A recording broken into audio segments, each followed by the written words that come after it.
dari Hukum Tata Negara D Fakultas Syariah UIN Gus Kalongan. Di sini saya akan mewawancarai teman saya yaitu Mas Gibran. Mas, perkenalkan. Ya, perkenalkan, nama saya Gibran Putra Saputra. Saya di sini sebagai partner diskusi saudara Amel Farati.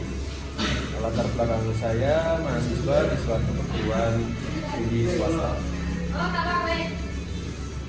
Di sini saya akan menanyai banyak pertanyaan ini Mas seputar pemilu tahun depan. Menurut saya jenengan itu tuh gimana ini komentarnya tentang pemilu tahun depan? Saya sebagai termasuk pemilu yang untuk tahun depan sebagai pemilih baru, karena sebelumnya di 2019 saya belum mempunyai hak pilih. Jadi pemilu tahun depan ini adalah hal yang baru untuk saya sebagai kaum muda yang mempunyai pemikiran politik untuk tahun depan. Pastinya untuk politik 2024 banyak sekali pilihan yang bagus, baik di mata kaum muda pastinya ya. Iya. Kalau menurut Mas sendiri? Tentunya sangat ramai ya Mas untuk Pasti ramai karena kita kan pertama memilih kan. Jadi ya kita sebagai pemilih baru itu pasti terbakar ini. Terbakar jiwa, semangatnya untuk memilih, untuk mencari calon pemimpin negeri kita yang bisa membawa negeri kita menuju ke depannya atau yang lebih baik, seperti itu mungkin. Kalau komentarnya untuk masing-masing pasangan ini gimana ini Mas? Dari nomor 1, 2, dan 3. Untuk paslon nomor 1 yaitu dari pasangan capres Pak Anies dan cawapres Pak Caimin.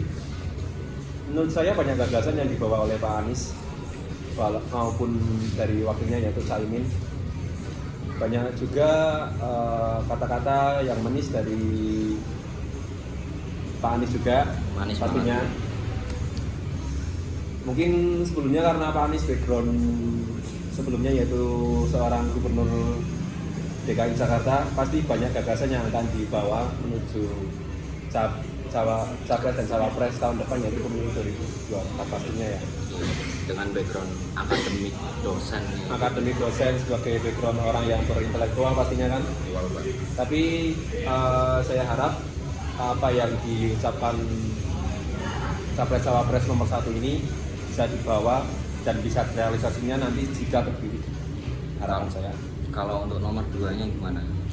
Untuk nomor 2 dari background militer dan background sebelumnya yaitu wali kota Solo ya, Pak Prabowo capres dan cawapres yaitu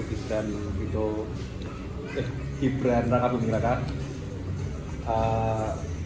Kalau untuk pandangan saya sendiri terhadap paslon nomor 2 ini, pastinya dari presiden-presiden yang lalu yang latar belakang militer, Indonesia pasti akan maju dari sektor militer, terutama di Asia Tenggara. Sepertinya kalau Pak Prabowo akan terpilih, pastinya sektor militer akan lebih maju dari presiden sebelumnya yaitu Pak Jokowi. Pasti karena Pak Jokowi kan menurut saya kan bidangnya di bidang ekonomi dan bidangnya di intelektual juga sebenarnya. Tapi wakilnya yaitu sebelumnya backgroundnya wali kota mungkin akan membackup di bidang militernya yaitu bidang ekonomi, mungkin seperti itu. Harapannya jika Pak Prabowo dan wakilnya Mas Gibran bisa memimpin negeri ini, harapan saya yaitu lebih mementingkan Indonesia ke depannya di kancah Asia Tenggara ataupun Asia, bahkan dunia kalau bisa ya. Saya harap juga begitu. Ya, untuk paslon nomor 3 yaitu Pak Ganjar dan Pak Mahfud MD, sudah jelas Pak Ganjar gubernur kita, mantan gubernur kita, yaitu gubernur Jawa Tengah, dan wakilnya Pak Mahfud MD banyak sepak terjangnya juga, banyak lembaga yang pernah diketuai oleh Pak Mahfud MD. Pastinya pengalaman tidak akan berbohong. Iya. Tapi untuk Pak Ganjar sendiri banyak PR yang harus diselesaikan karena di Provinsi Jawa Tengah sendiri banyak PR yang harus diselesaikan oleh oleh Pak Ganjar. Kalau untuk wakilnya sepertinya tidak perlu banyak yang komentari ya. Kita tahu sendiri bagaimana sepak terjang Pak Mahfud MD untuk membahas kemarin 300 triliun dan apa maksudnya? Sambungan ya. Ya kan? Kemarin kita melihat Pak Mahfud MD di debat sana sini di gedung DPR. Harapannya jika paslon nomor 3 terpilih, harapan saya pastinya hukum di negara ini akan lebih apa ya? Tegas. Bukan, kalau tegas pasti hukum di negara ini harus menjadi hukum yang seadil-adilnya, hukum yang tidak memandang masyarakat maupun orang background asal dari mana, karena hukum adalah gimana Mas? Apa? Karena Indonesia adalah negara hukum. Harapannya seperti itu. Kalau masalah PR tadi yang diomongin ke Pak Ganjar itu, menurut saya semua pasangan punya PR. Semuanya pasangan. Tapi karena pandangan saya terhadap gubernur kita sendiri kan, mantan gubernur, Kita yang melihat sendiri banyak PR yang harus diselesaikan. Saya tahu seorang pemimpin pasti banyak belum pasti sempurna, pasti banyak hanya kesalahan. Tapi bagaimana cara pemimpin itu menyelesaikan masalah yang dihadapinya itu adalah yang diutamakan, berteruskan seperti itu mungkin. Kalau ini agak mengerucut dikit ya, masalah kasus MK kemarin. Gimana komentarnya? Kalau menyalahi aturan sudah pasti karena ketua MK-nya kan sudah tidak menjadi ketua MK. Tapi karena MK keputusannya mengikat, tidak bisa diganggu gugat. Ya kan Mas ya, setahu saya seperti itu. Pastinya apa yang sudah ditetapkan pasti tidak bisa diubah kembali. Ya menurut saya itu adalah suatu jalan untuk pemuda bisa masuk dalam putaran capres-cawapres. Menurut saya, kalau menyalahi pasti menyalahi. Tapi apa yang bisa dikatakan karena nasi sudah menjadi bubur kan? Kalau harapannya Mas Gibran ini buat pemimpin tahun depan itu gimana? Buat calon yang terpilih? Sudah saya sebutkan aja harapan terhadap paslon-paslon. Maaf. Apalagi ya? Bingung.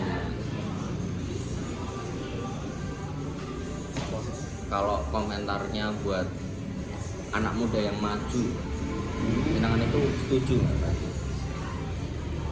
Seperti Mas Gibran. Setuju atau tidak setuju? Setuju karena ini hal baru dalam perpolitikan kita. Tidak setuju karena itu menyalahi apa yang undang-undang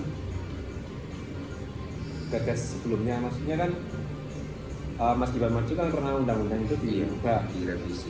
Kalau misalnya undang-undang itu tidak dirubah kan Mas Gibran tidak akan bisa maju kan.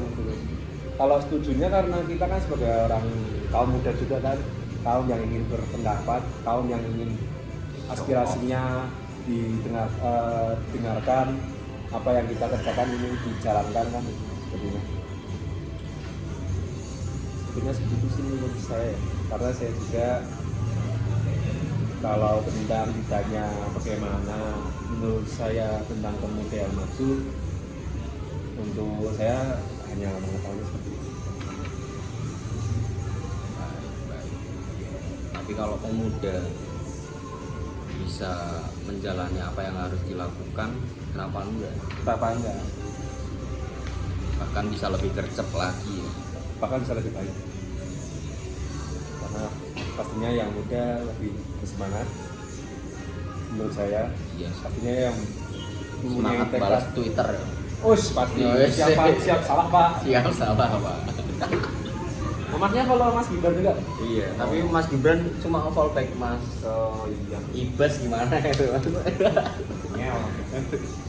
Ya Mas, apa lagi yang bisa kita diskusikan ya? Mungkin itu dulu ya Mas. Oke, Cukup sekian, terima kasih Mas. saya juga terima kasih karena telah bertukar pikiran, telah dipilih menjadi narasumber. Sama-sama. Mohon maaf atas kesalahan-kesalahan kata yang saya ucapkan karena saya juga sebagai anak kaum muda pemilih baru dalam ajang politik 2024. Sama-sama. Saya juga memilih. Sekian, terima kasih dari kami. Assalamualaikum warahmatullahi wabarakatuh.